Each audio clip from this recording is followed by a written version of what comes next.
Hello students, आप सभी कैसे हैं। होप करता हूं कि आप सभी बहुत खुश होंगे, बहुत अच्छे होंगे और बहुत ज़्यादा हार्डवर्क कर रहे होंगे पूरे डिटर्मिनेशन के साथ, मोटिवेशन के साथ, ताकि आप लोग अपने लाइफ में बहुत जल्दी सक्सेसफुल हो जाएं और जो भी आप अपने लाइफ में अचीव करना चाहते हैं वो बहुत जल्दी से जल्दी आप अचीव कर लें।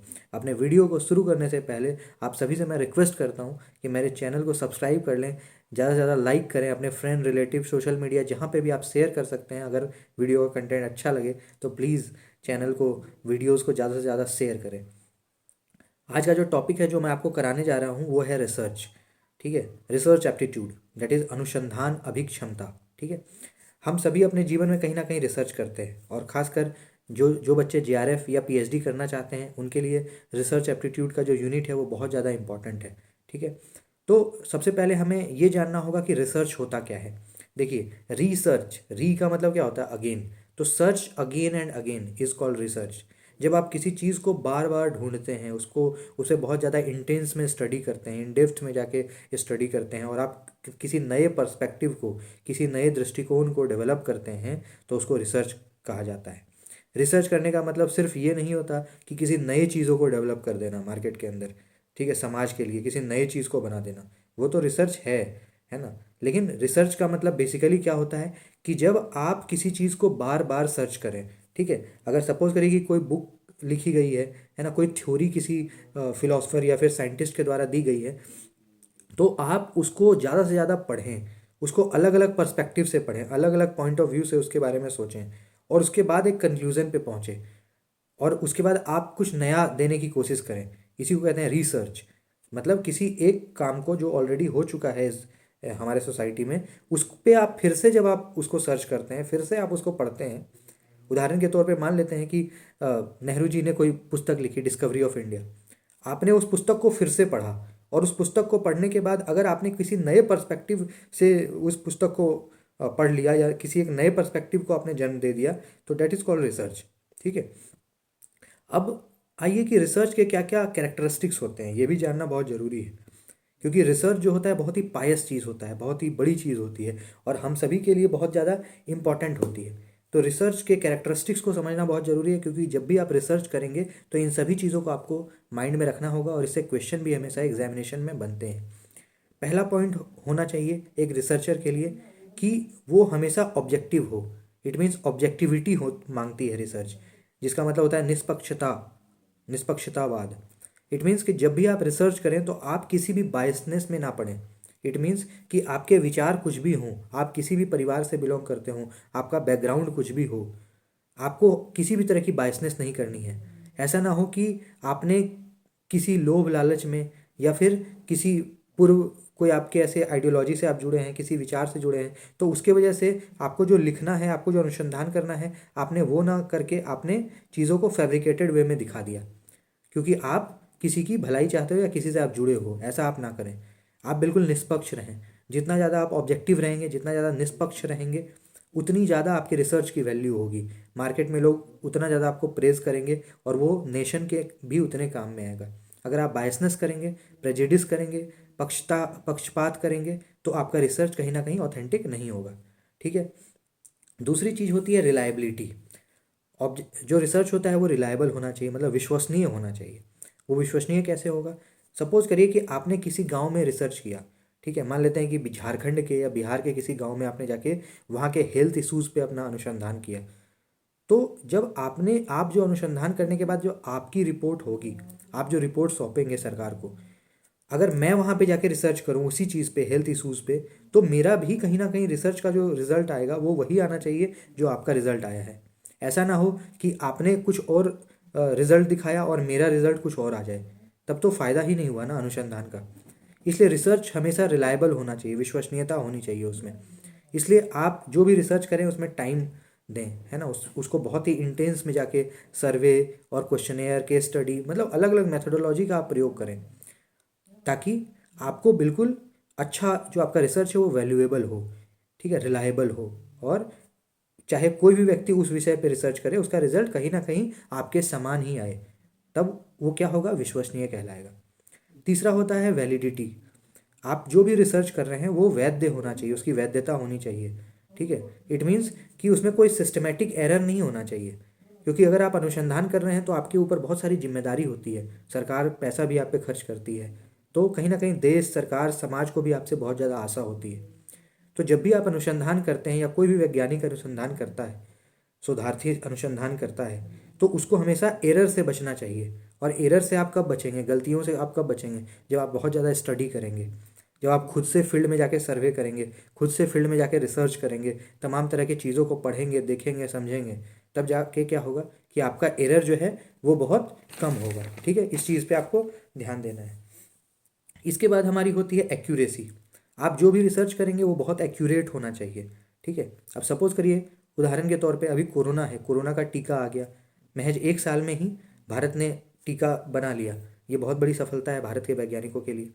लेकिन वो एक्यूरेट भी तो होगा ना, वो एक्यूरेट है तब तो आईसीएमआर ने उसको हरी झंडी दे दी। आज वो टीका जो है, चाहे वो अधिकारी हो, चाहे वो मंत्री हो, चाहे वो आम आदमी हो, हर इंसान, हर व्यक्ति को वो टीका लग रहा है। तो कहीं ना कहीं वो एक्यूरेट है ना, उचित है, तभी लग रहा है। तो इसी प्रकार से आप भी जो अनुसंधान करें वो बिल्कुल एक्यूरेट होना चाहिए, उसकी शुद्धता उसमें होनी चाहिए। ऐसा ना हो कि उसमें बहुत ज़्यादा फॉल्स या रॉन्ग हो, एरर्स हो, मिस्टेक्स हो, ऐसा ना हो। ठीक है, इट मीन्स आपको ये हमेशा समझना है कि आप कहीं ना कहीं एक रिस्पॉन्सिबल सिटीज़न हैं, रिस्पॉन्सिबल स्कॉलर हैं, रिस्पॉन्सिबल साइंटिस्ट हैं। इसलिए आप रिसर्च कर रहे हैं, इसलिए गवर्नमेंट भी आपको सपोर्ट कर रही है, या नहीं भी कर रही है तो आप कर क्यों रहे हो, ताकि कुछ आप अच्छा दो। तो एक्यूरेसी होनी चाहिए, गलतियाँ ना हो, इस चीज़ का भी आपको ध्यान रखना है। देन इसमें आता है जनरलाइजेबिलिटी। ठीक है, इसका मतलब क्या होता है, इसका मतलब होता है कि आप जो भी रिसर्च करें वो एक पूरे पॉपुलेशन को ध्यान में रखकर करें। इट मीन्स कि अगर आपने रिसर्च बिहार के ऊपर किया है, तो वो कहीं ना कहीं उत्तर प्रदेश पे भी अगर कोई कल को कोई रिसर्च करेगा या पूरे भारत पे रिसर्च करेगा, तो वो आपके रिसर्च को कहीं ना कहीं मॉडल मान के पूरे भारत पे रिसर्च कर सके। तो उसकी जनरलाइजेबिलिटी होनी चाहिए, मतलब उसको इनलार्ज किया जा सके, क्योंकि बिहार भी तो इंडिया का ही एक स्टेट है ना। तो बिहार पे अगर रिसर्च हुआ है तो कहीं ना कहीं वो रिसर्च जो है वो आगे के रिसर्च जो उससे संबंधित हैं उसमें भी वो मदद करे। इस चीज़ का भी आपको क्या करना है, ध्यान रखना है। ठीक है, इसके बाद हमारा नेक्स्ट पॉइंट है कि सिस्टमेटिक। सिस्टमेटिक का मतलब क्या होता है, व्यवस्थित। आप जो भी रिसर्च करें वो बहुत ज़्यादा सिस्टमेटिक हो, आपने पूरा एक प्रोसेस को फॉलो करा हो, इस चीज़ का आपको ध्यान रखना है। कोई भी रिसर्च होता है उसके कुछ प्रोसेस होते हैं। जैसे सबसे पहला प्रोसेस होता है कि आपको रिसर्च के प्रॉब्लम्स को फाइंड कर लेना है। ठीक है, देन होता है कि आपको रिसर्च डिज़ाइन कर लेना है, उसके बाद डेटा का कलेक्शन आपको कर लेना है। ठीक है, उसके बाद सैंपल को सेलेक्ट कर लेना है। इस तरह से प्रोसेस होते हैं 6-7। ठीक है, तो उस प्रोसेस को आपको भी फॉलो करना है, ताकि आपका जो रिसर्च हो बिल्कुल सिस्टमेटिक हो, एरर फ्री हो, क्रेडिबल हो, रिलायबल हो, ऑब्जेक्टिव हो। तो सिस्टमेटिक होगा तो क्या होगा, वो बिल्कुल वैलिड होगा और उसको बहुत जल्दी गवर्नमेंट और सोसाइटी भी एक्सेप्ट करेगी, और सोसाइटी के काम आएगा, नेशन के काम आएगा।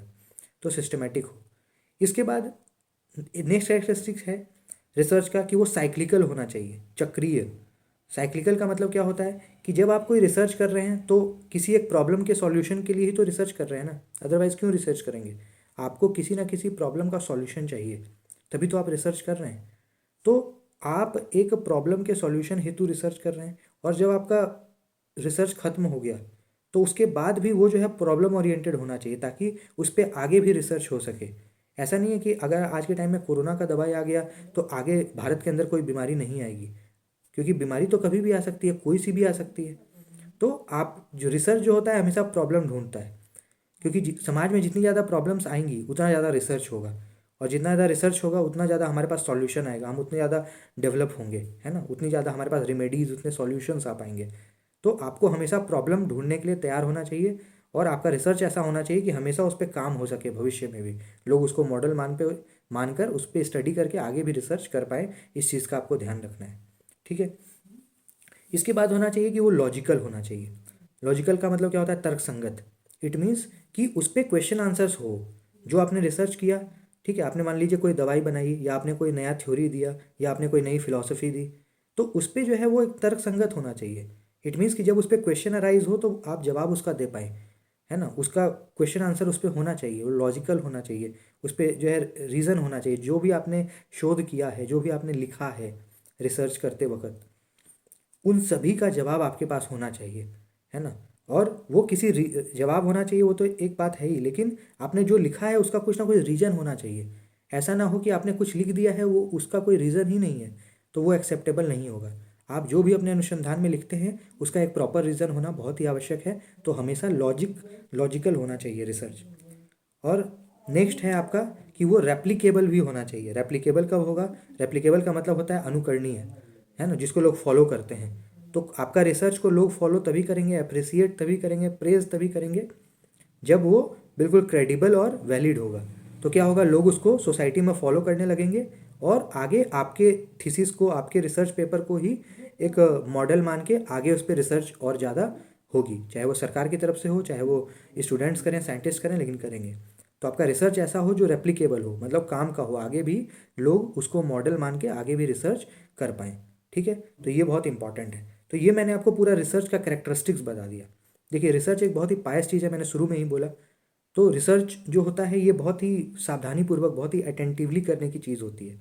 इसलिए इसको लोग पीएचडी में आके करते हैं, है ना, ताकि आपके अंदर उतनी समझदारी आ जाए कि आप बहुत ही सावधानीपूर्वक, बहुत ही अटेंशन के साथ किसी एक अच्छे शोध को कर सकें और वो देश के, समाज के काम आ सके। तो मैं समझता हूँ कि आपको अच्छे से ये समझ में आ गया हो। अगर आपको कोई डाउट हो तो आप कमेंट सेक्शन में मुझे कमेंट कर सकते हैं, आपको उसका आंसर मैं ज़रूर दूंगा। ठीक है, और आपसे फिर से रिक्वेस्ट है कि मेरे चैनल का अगर कंटेंट अच्छा लगे तो प्लीज़ आप चैनल को सब्सक्राइब करें, दूसरों से भी करवाएं, और ज़्यादा से ज़्यादा इसको सोशल मीडिया के चैनल्स पे शेयर करें, ताकि मैं आपके लिए और भी नए नए वीडियोज़ जो कि रिसर्च और पूरे जेआरएफ के सिलेबस से रिलेटेड हो या सोसाइटी से रिलेटेड हो, वो मैं बनाता रहूँ। और आपके कोई कमेंट्स हो तो वो प्लीज़ दें। Thank you, have a nice day.